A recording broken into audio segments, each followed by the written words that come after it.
Nationwide. Rain or shine, tuloy ang laban.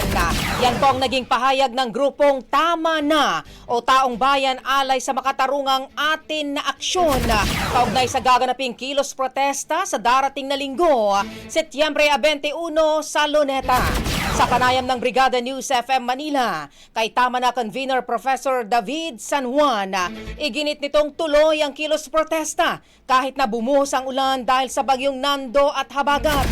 Tiniyak din niyang may plano sila sakali mang bumaha, lalo na sa bahagi ng Maynila, habang umapela rin si San Juan sa mga makikilahok sa pagkilos na maging flexible. Opo, rain or shine, at sabi nga natin sa Filipino, umulan at umaraw, tuloy ang laban. Magdadala tayo ng payong, magdadala tayo ng kapote, yung mga may bota o may mga sapatos na matibay na pwede talagang hindi naman siguro babaha. No, pag maha sa araw na yan, di lalo ngang mabibigyan diin ang panawagan natin, di ba? Pero yun po, nung panawagan natin, tuloy talaga, umulan at umaraw. Samantala mga kabrigada, nilinaw naman ng grupo na ang 10,000 crowd estimate ng PNP ay underestimation na.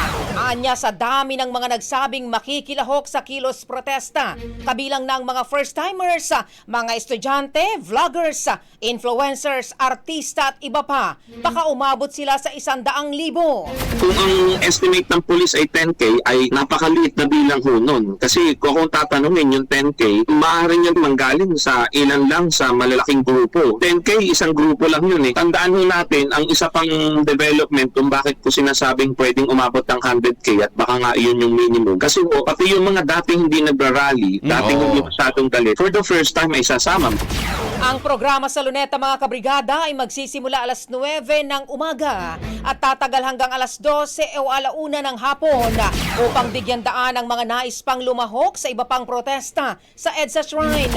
Magkakaroon din ng mga marcha mula sa iba't ibang panig ng Metro Manila, kabilang ang UP Manila, De La Salle University sa Intramuros at Liwasang Bonifacio patungo naman sa Luneta bago magsimula ang programa. Umahataw, Brigada Balita. Ang bahaging ito ay hatid sa atin ng Mom's Love ES1 Capsule. Simulang tuparin ang pangarap ng iyong anak. And stunting now,